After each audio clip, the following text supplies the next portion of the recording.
ஓடி விளையாடு ஓய்ந்திருக்கலாகாது. அதுக்கு தான் சூப்பர் சரவணா ஸ்டோர்ஸ்ல சம்மருக்கு ஆடைகள் வாங்கும் போது அவுட்டோர் கேம்ஸ் ஃப்ரீ.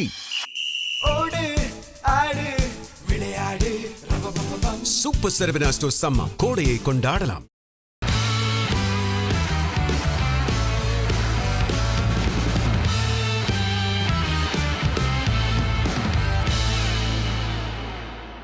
நேயர்களே, தற்போது தமிழ்நாட்டில் 108 இடங்கள் என்ற அளவிற்கான வெற்றியை தாவேகா பெற்றிருக்கிறது. இப்பொழுது 117 தொகுதிகளை அவர்கள் பெற வேண்டும், 18 இருக்க வேண்டும். இன்னும் 10 மேற்பட்ட கரெக்டா ஒரு 10 வேட்பாளர்கள். இப்பொழுது தாவேகாவின் சார்பில் பேச்சுவார்த்தை தொடங்கி இருப்பதாக தகவல் வருது. கிட்டத்தட்ட 5 இடங்கள் வைத்திருக்கக்கூடிய காங்கிரஸ், 4 கம்யூனிஸ்ட், அவர்களே ஒரு 9 பிளஸ் பாமக 4 இடங்கள் இருக்கலாம், 4-5 இடங்கள் என்று சொல்லப்படுகிறது. இவர்களை எல்லாம் சேர்த்து ஒரு வலுவான கூட்டணி அமைப்பதற்கு முயற்சி செய்கிறார்கள். அதில் சௌமியா அன்புமணிக்கு அவர் ஒரு படித்தவராகவும் பெண்ணாகவும் இருப்பதால் அவரை மந்திரி சபையில் சேர்ப்பதற்கான பேச்சுவார்த்தையும் தொடர்கிறது. காங்கிரஸ் ஏற்கனவே இவரோடு கைகோர்த்து சேர வேண்டும் என்ற மனநிலை இருந்து பிரச்சனைகள் எல்லாம் வந்தது. ஆனாலும் தற்போது காங்கிரஸ் இங்கே சேர்வதற்கான பேச்சுவார்த்தை தொடங்கியிருக்கிறது. கிரிஷ் ஜோடேக்கர் ரிப்போர்ட்டை டெல்லிக்கு அனுப்பியிருக்கிறார். இது ரொம்ப முக்கியம். அடுத்து வரக்கூடிய 2029 நாடாளுமன்ற தேர்தலில் இது எதிரொலிக்கும். இது ரொம்ப முக்கியமான விவகாரம். இது போன்ற ஒரு நிலைகளில் இந்த ஆட்சியை அவர் எப்படி பிடித்தார்? சில வியூகங்களை நாம் இங்கே பார்க்க வேண்டும். 108 இடங்களை பிடித்திருக்கிறார். அது மட்டும் இல்லை, இன்று காலை வெளியான அனைத்து ரிசல்ட்டுகளை பார்க்கின்ற போது 80,000, 40,000, 50,000 என்ற அளவிற்கு ஒரு பெரிய புரட்சி, மிகப்பெரிய வாக்கு வித்தியாசத்தில் தான் தமிழக வெற்றி கழகம் மாபெரும் வெற்றியை ஏற்படுத்தியிருக்கிறது. வாக்கு வித்தியாசம் என்பது இப்போ உதாரணத்திற்கு வில்லிவாக்கத்தில் ஆதவ அர்ஜுன் 17,000 வாக்கு வித்தியாசத்தில் வெற்றி பெற்றிருக்கிறார். ஒரு ஆட்டோ டிரைவர் 50,000, 83,000, 40,000, 50,000, 60,000, 65,000 இப்படியெல்லாம் வெற்றி கண்டிருக்கிறார்கள். சட்டமன்றத்தில் இவ்வளவு வெற்றி காண்பது ஒரு பெரிய அலை, ஒரு மௌன அலை. இங்கே தாவேகா இன்னும் கொஞ்சம் அவர்கள் பூத் கமிட்டியிலே வியூகம் அமைத்திருந்தால் தனி மெஜாரிட்டி பெற்றிருக்கக்கூடிய வாய்ப்புகள் இருக்கிறது. ஏனென்றால் தமிழ்நாடு முழுவதும் இதற்கு காரணம் 2 காரணங்களை நாம் வகைப்படுத்த வேண்டியது இருக்கிறது. ஒன்று, மாற்றம் வேண்டும். சலிப்படைந்த தமிழ் சமூகம் மாற்றம் வேண்டும், ஒரு மாற்றம் வேண்டும். தமிழ் சமூகம் சலிப்படைந்து விட்டது.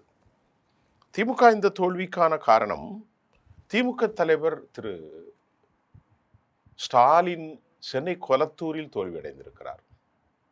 அது அவருக்கு பெரும் வருத்தம், மிகப்பெரிய சோர்வு, மிகப்பெரிய கண்ணீர் மல்க அவர் பேட்டியை கொடுத்திருந்தார்.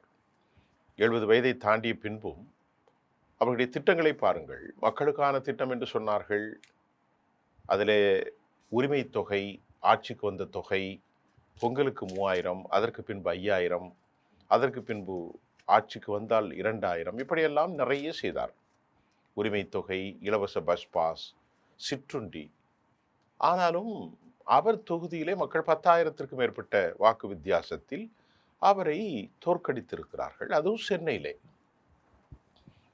ஒரு அரசியல் கட்சியினுடைய தலைவரும் முதல்வர் வேட்பாளரும் திமுகவினுடைய பிரதான முகமும் தலைமை பொறுப்பு தோல்வி அடைந்திருப்பது ஒரு அவமானகரமான விவகாரம் தான். தோல்வி என்பது அவமானகரம் அல்ல, ஒரு ஏமாற்றம் என்று எடுத்துக்கொள்ளலாம். வெற்றி தோல்வி எல்லோரும் பெறுவதுதான். பேரறிஞர் அண்ணா அவர்கள் பெற்றார்கள், எல்லோரும் பெறுவதுதான். ஆனால் இது அவர்களுக்கு பெரிய ஒரு ஏமாற்றம் தான், இல்லை என்று சொல்லிவிடவே முடியாது. ஆகவேதான் இப்பொழுது இந்த பேட்டிகளை கூட உதயநிதி வந்து கொடுத்து கொண்டிருக்கிறார். ஏன்னா அடுத்த டேம் அவருக்கு தான நிலை.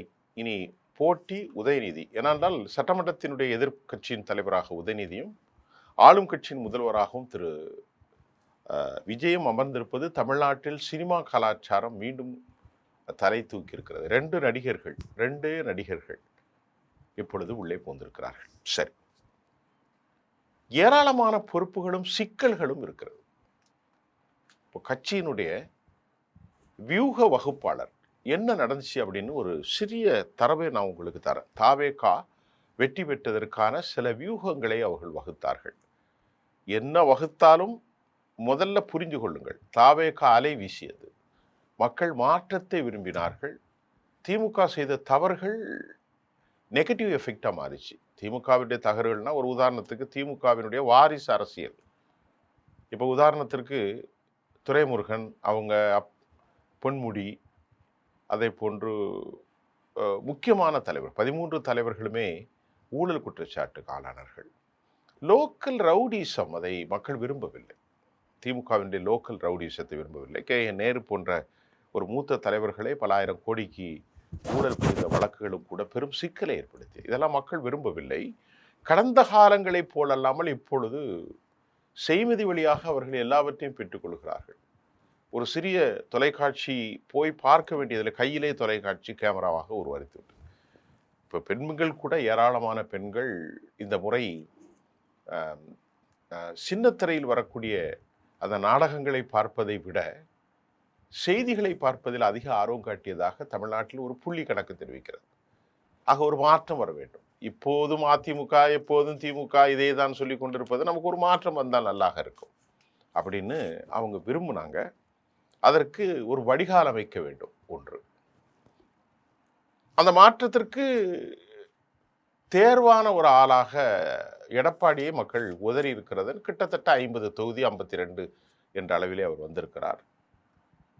அவருடைய எதிர்காலமும் அந்த அரசின் எதிர்காலமும் அந்த கட்சியின் எதிர்காலமும் கேள்விக்குறியாக இருக்கிறது. கட்சியிலிருந்து எல்லோரையும் வெளியே அனுப்பிவிட்டு தான் மட்டும்தான் இருப்பேன் இல்லையா, மனவீட்டில் மாப்பிள்ளையாகவும் பிண வீட்டில் பிணமாகவும் நான் இருப்பேன் என்ற ஒரு தலைவன் இன்றைக்கு தொடர் தோல்வியை சந்தித்திருக்கிறார். சரி, இப்போ எந்த விதமான திட்டங்களை அவர்கள் வகுத்தார்கள், இதிலே சவால்கள் என்ன என்பதை நான் கடைசியில் சொல்ல போகிறேன். விஜயனுடைய சவால்கள் பயங்கர சவால்கள். அதை நிறைவேற்றுவது, அந்த வாக்குறுதிகளை அவர் எப்படி கொடுத்தார் என்பதை நான் சொல்வதற்கு முன்பு, தாவேகா கட்சியினுடைய வியூக வகுப்பாளர் ஜான் ஆரோக்கியசாமியும் தேர்தல் மேலாண்மை பொதுச் செயலாளர் ஆதவ் அர்ஜுனாவும் வகுத்த பல திட்டங்கள் அந்த கட்சியை வெற்றி பாதைக்கு கொண்டு சென்றிருக்கிறதாகவும் நாம் பார்க்கப்படுகின்றது. கட்சியினுடைய வியூக வகுப்பாளர் ஜான் ஆரோக்கியசாமியும் தேர்தல் மேலாண்மை பொதுச் செயலாளர் ஆதவ் அர்ஜுனாவும் சமயோஜித திட்டங்களோடு தாவேகாவை வெல்ல வைத்ததாக கூறும் சில முக்கியமான நிர்வாகிகள். இது இன்றைக்கு காலை பிரபல பத்திரிகையின் தலைப்புச் செய்தியாகவே வந்திருக்கிறது, கட்டுரை வாயிலாக வந்திருக்கிறது. ஜான் ஆரோக்கியசாமி ஆரம்பத்தில் இருந்தே திரு விஜயை, கட்சி தலைவரை சரியாக பொசிஷன் செய்வதில் தீவிரமாக செயல்பட்டார். அதாவது திமுகவுக்கு எதிரான ஒற்றை மாற்று திமுகவை வீழ்த்தும் வல்லமை கொண்ட ஒரு நபர் என்ற நிலைக்கு, அதாவது திமுக தாவேகா என்ற நிலைக்கு ஜான் ஆரோக்கியசாமி தான் விஜயை பொசிஷன் செய்தார். இடையில சீமான் வம்பிழுத்து பார்த்தார். அதற்கு சீமானுக்கு தலைவர் விஜயே பதில் கொடுக்க வேண்டும் என தொண்டர்கள் விரும்பிய போது, அது சீமானுக்கு பதிலடி கொடுத்தால் களம் சீமான் வர்சஸ் விஜய் என மாறிவிடும் என்பதை சமயோஜித புத்தியில் உணர்த்தி கவனமொத்தத்தையும் திமுக எதிர்ப்பின் மீதேயே குவித்தார் என்பதும் நாம் இங்கு கவனிக்க வேண்டும். ஜான் ஆரோக்கியசாமி அதே மாதிரி அதிமுக வெளிப்படையாக கூட்டணிக்கு அழைத்த போது விஜய் தான் முதல்வர் வேட்பாளர். இது இரண்டாவது விஷயம். முதலில் நீங்கள் பாருங்கள், திமுகவுக்கும் அவர்களுக்கும் தான் போட்டி என்பதை உருவாக்கினார்கள். அதே போன்று நாம் தமிழர் கட்சிக்கு பதில் சொல்லாமல் திமுகவோடு தான் போட்டி என்று அவர்கள் சொல்லிவிட்டார்கள். மூன்றாவது, அதிமுக வெளிப்படையாக கூட்டணிக்கு அழைத்த போது முதல்வர் வேட்பாளர் விஜய்தான் என்பதை தீர்மானம் நிறைவேற்றி தாவேகா தான் முதன்மை சக்தி என்பதை மிகச்சரியாக மக்கள் மனதில் பதிய வைப்பதற்கான நடவடிக்கைகளையும் ஜான் விஜய் ரொம்ப பொசிஷன் செய்தார், கவனம் செலுத்தினார். அதே போன்று ஆதவ் அர்ஜுனா பூத் கமிட்டி பணிகளை முடக்கி விட்டிருந்தார். பூத்தில் முகவர்கள் எப்படியெல்லாம் துடிப்பாக செயல்பட வேண்டும் என்பதை பற்றி அவர் பயிற்சி முகாமில் எடுத்துக்கொண்டிருந்தார்.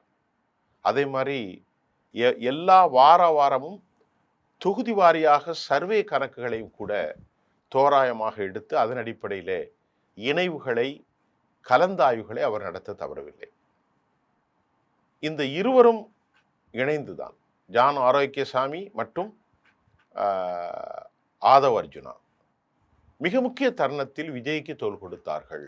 அதாவது ஒரு கட்டத்தில் ஜனநாயகன் படம் விவகாரம் சிபிஐ விசாரணை என விஜயை பாரதிய ஜனதா ரொம்ப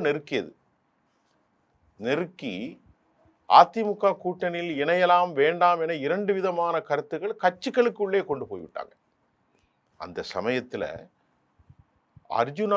ஆதவ் அர்ஜுனா அந்த சமயத்தில் மிக தெளிவாக ஒரு கருத்தை சொன்னார். பாரதிய ஜனதாவோடு கூட்டணி வைத்தால் தமிழ்நாட்டு மக்கள் நம்மை ஏற்க மாட்டார்கள் என விஜயிடம் தீர்க்கமாக கூறியது ஜானும் ஆதவும் தான்.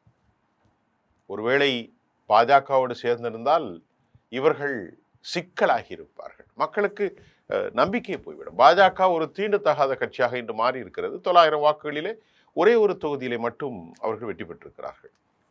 ஆக இதுல விஜய் மிக தெளிவாக ஒரு முடிவை எடுப்பதற்கு சிபிஐ வழக்குகளின் மூலம் அழுத்தப்பட்ட போதும் இந்த படுகொலைகள் நடந்தது இயற்கையாக நடந்தது, நமக்கு சம்மதம் இல்லை என்று அவர் ஒரு கருத்தை பதிவு செய்வதற்கும் இது காரணமாக அமைந்தது. ஆக ஜான் ஆரோக்கியசாமி இந்த பொசிஷன் பண்றதுல தன் கட்சியின் தலைவரையும் ஆதவ் அர்ஜுன் பூத் கமிட்டியிலும் குறிப்பாக முதல்வர் வேட்பாளர் நாம் தான் என்பதையும், குறிப்பாக திராவிட முன்னேற்ற கழகத்திற்கும் தாவேகாவுக்குத்தான் போட்டி என்ற நிலையை உருவாக்குவதிலும், எல்லாவற்றை விட முக்கியமாக சிபிஐ வழக்கில் சிக்கப்பட்டு கொள்ளாமல் அதை எதிர்கொள்ள வேண்டும் என்றால் பாரதிய ஜனதாவோடு நாம் இணைந்து விட்டாலே நமக்கு பெரும் பின்னடைவு, வருங்காலம் நாசமாகிவிடும் என்பதை ஜான் ஆரோக்கியசாமியும் ஆதவும் நன்கு உணர்த்தியதால் இந்த வெற்றி வந்திருக்கிறது என்பது இன்றைய மிக முக்கிய பத்திரிகைகளின் செய்தியாகவும் மக்களின் பார்வையிலும் நாம் இதுவரை தொடர்ந்து அவதானிக்கக்கூடிய ஒரு செய்தியாகவும் இருக்கிறது. இதில் சவால்கள், அவர்களுக்கு இருக்கக்கூடிய பொறுப்பு மிகுந்த சவால்கள் இருக்கிறது.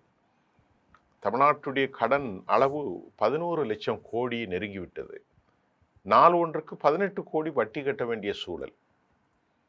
நல்லா கவனித்துக் கொள்ளுங்கள். வருமானம் 4 லட்சம் கோடி, அதிலே 1.5 லட்சம் கோடி பென்ஷனுக்கும் அரசு ஊழியர்களின் பணம். அதே போன்று நலத்திட்டங்களுக்கு ஒரு 50,000-80,000 கோடி. இப்போ எல்லாம் போய்விடும். அதற்கு பிறகு பட்ஜெட் அலோகேஷன். இதை தவிர மூலதன முதலீடு என்பது வெறும் 45,000 கோடி தான்.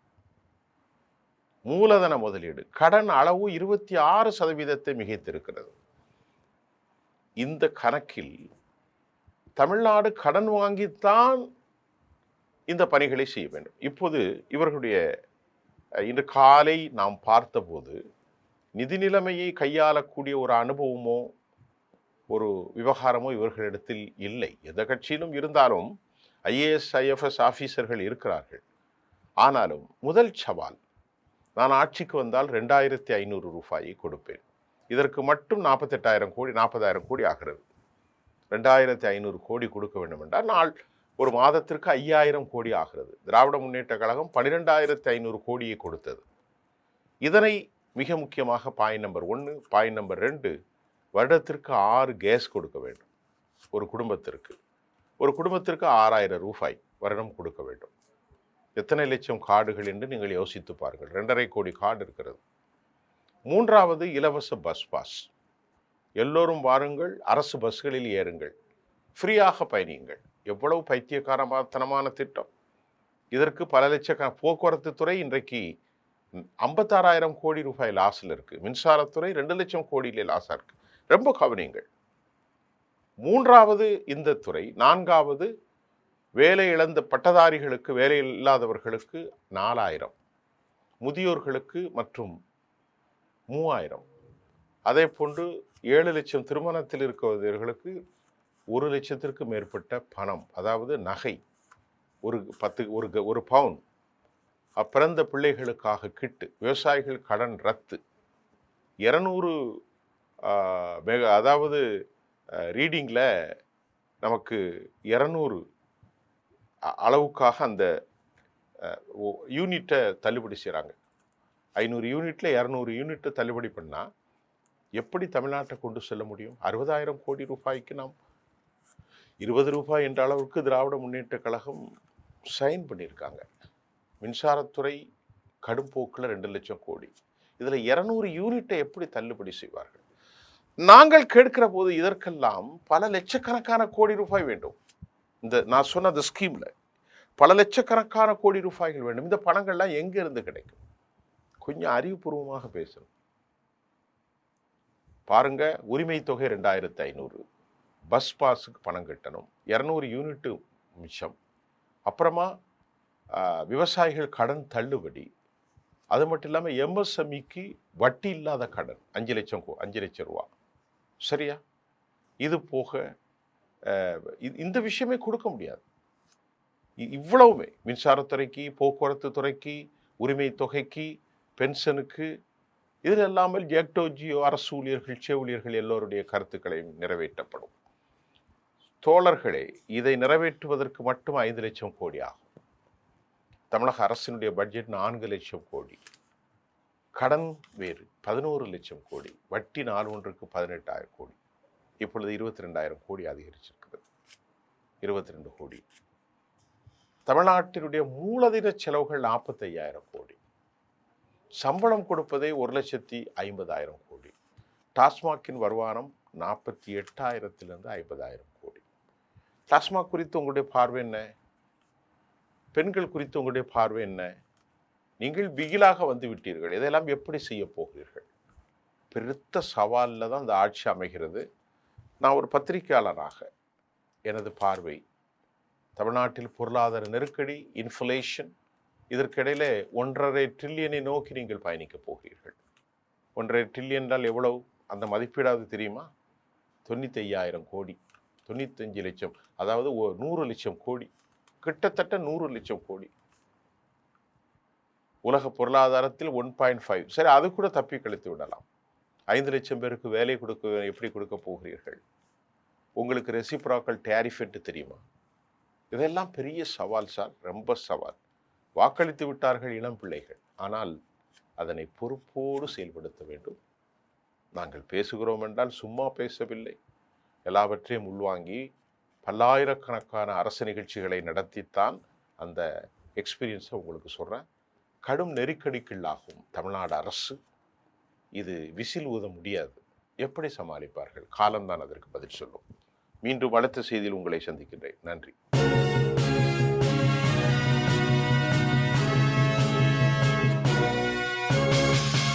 ஓடி விளையாடு, ஓய்ந்திருக்கலாகாது.